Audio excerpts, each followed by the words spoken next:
Well, hello, good day, and welcome to our camp. We got everything set up, or I should perhaps say again, because at 1:30 in the morning, the wind woke me up. Shortly after, the moonshade came flying off the van, and I was outside packing everything away. The wind continued pretty heavy until basically the sun came over the mountain, so we canceled our early hike because I didn't think it would be safe in the canyon with all the trees in that wind. And I was worried about leaving Justin's tent here unattended. But thankfully it did survive the windstorm. So my fix held up, everything else held up. So that's good to know. And yeah, it's been a beautiful day here. We've just been taking it really easy. Had a great brunch, doing a bunch of tidying, some fixing. And I think now I need to brush Frank. He's getting very sheddy and it's getting quite warm out, so I think he would like that.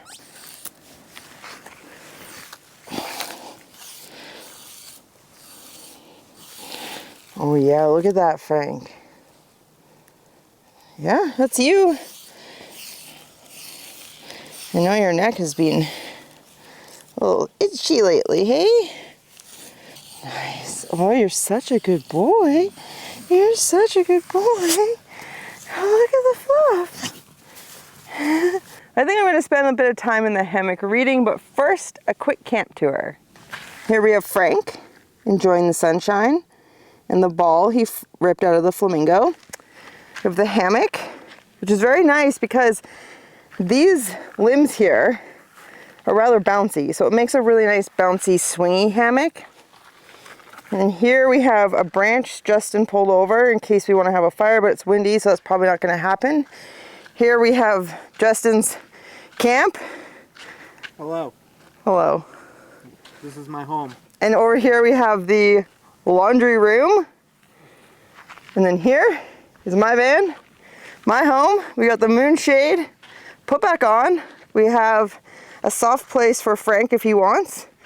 We have water for Frank. We have ripped up flamingo. Another chair if I want. Shovel. Hopefully you know what that's for by now. And this beautiful view of the mountains. And so that's our camp. We've been here for a couple days and we're going to be here for a couple more.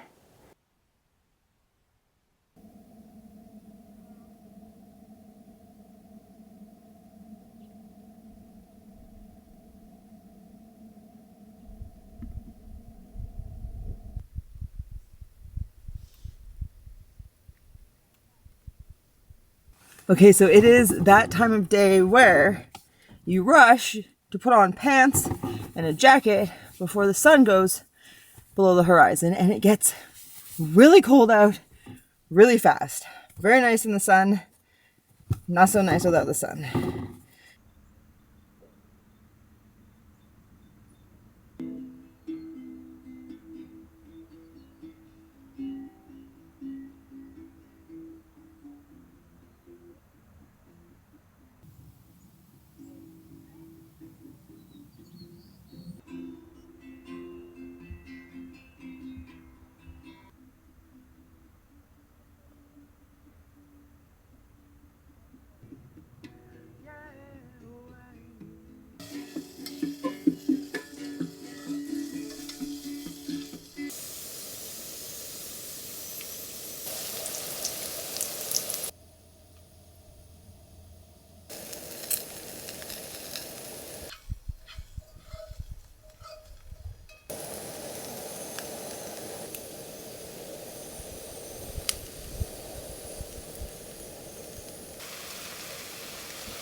Well, hello from about 5 weeks in the future.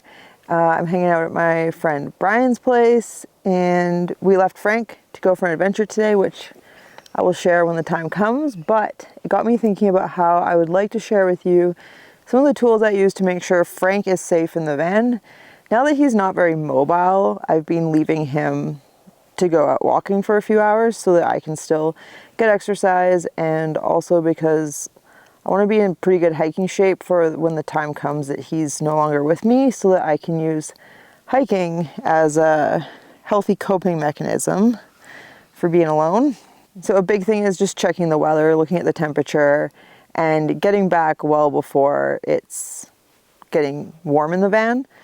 So most walks, like I'll go up pretty early, or when I'm somewhere like this where it's like quite a bit cooler, it's pretty safe to leave them in the van all day as long as it's in the shade. And then I've been using this app called Peak Finder. Peak Finder is made to get the names of all the peaks around. You just put it up to the horizon, you see a peak, it'll give you all the information, like how far away it is. But I use it to see where the sun's coming up. So it's going to come up on the horizon that way at 7:11 a.m. tomorrow. Then from that, I know where the sun's coming from. So what I try to do is to have the sun hit the side of the van that doesn't have windows, and then preferably actually to have shade on that side of the van. So where I am now, there's trees on that side of the van, make shade, sun comes up, van's in the shade, and it has to come around quite a bit before it's hitting any of the windows. And then I use a window covering on the inside, just one of those like silver things that opens up. And then what I've also done is I've left a little thermometer inside the van every time I go away.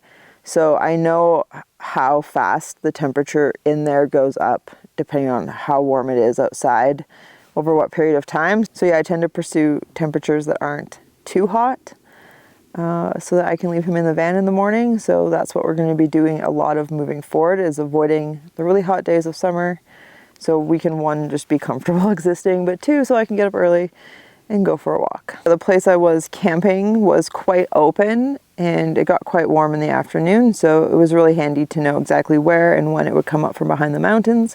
So Camel and I got out for some nice walks in the area, and then the weather actually turned, and so we moved camp where we had quite an incredible sunset before a different kind of adventure the next day.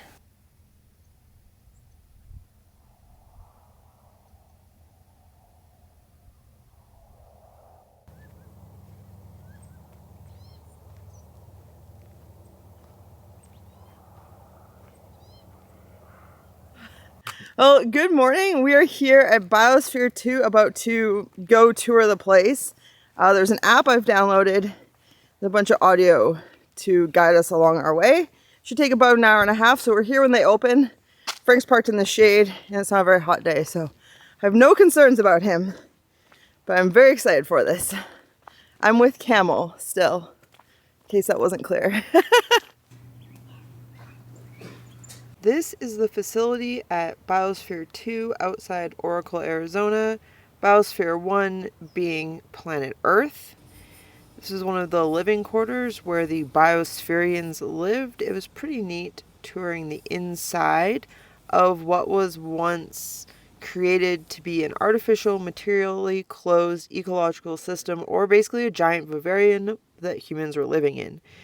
To this day, it remains the largest closed ecological system ever created, although the closed experiment only really ran for about 2 years, back in the early 90s. There's a whole bunch of different science that goes on here now, and that includes this one experiment in here where they're testing how groundwater changes as it flows from the mountains to the lowlands. And because it was a closed system, this here thing is called the lung, which allowed the temperature and pressure to change without the building imploding or exploding. So we just stepped inside. As you can see, it is very humid, and I put my phone down on this railing and it's wet, like from it raining in here.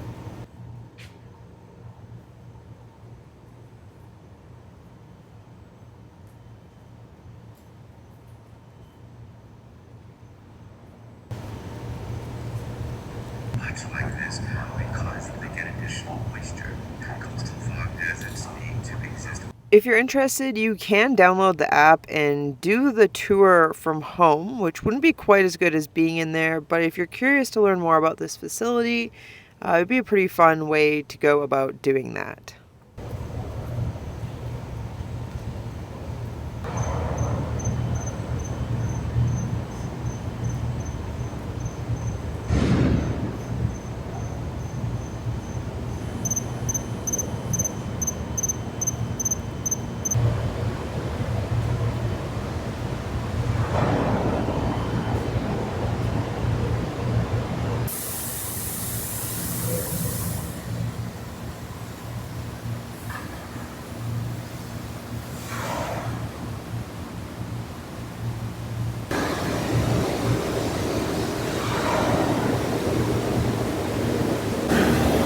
I thought it was humid in the last one. We've just stepped out of the Savannah Ocean area into the rainforest, and it is hot and humid, and smells like warm, moist dirt. So it was really neat seeing the ways they try to put different ecosystems together and how they kind of slowly change from one to another. There was a big door separating the rainforest from the other bioclimactic zones. But one thing I really noticed is that the soundscape of these artificial environments was nowhere near as relaxing or soothing as the real thing, because they had a lot of fans going and just creating air movement and moving the water and all of that kind of stuff. So it was actually quite noisy inside. So even if someday we successfully create contained ecosystems that could sustain life and feed us, they won't provide all of the other benefits of being in nature. Oh, it feels so good to step outside into like the cool, crisp, much drier air. It was hot in there. We were only in the rainforest section for like, I don't know, 50 feet of path. It was hot. Alright, so today's video is quite a bit shorter than normal, but it was at this campsite where it really started to hit me that Frank's mobility had taken a pretty steep decline. One day, Justin and I tried to take him for a little walk down the road, and he made it to the edge of the campsite and didn't want to leave. He wasn't willing to walk any further. So yeah, it hit pretty hard after I dropped Justin back off on trail after visiting Biosphere. And then I was just like by myself to like figure out what to do with my life and try to find some direction. So it was a pretty rough few weeks. That's when I shared that update, like about a month ago, actually, that I was just taking some time off. But yeah, it's, some time has passed, and I'm feeling a lot better. I've come to terms with where Frank's at, and it seems like he has as well. So we've just, adjusted our life a little bit, and he's having a great time. He's lounging in the sun right now, and yeah, I look forward to the next video I'm going to share with you. It's a big one. I'm excited to edit it, and it's just at a really, really special place that I love, and I think you're going to like it too. So yeah, thank you so much for watching. Hit that thumbs up if you enjoyed this video, and subscribe down below if you haven't already. Yeah, it would mean a lot to me if you subscribe, because I am coming up on the 2-year anniversary of posting regular videos, and I would love to hit that 25K sub milestone by then. So that would be fun. A big thank you to patrons, and we'll see you in the next one.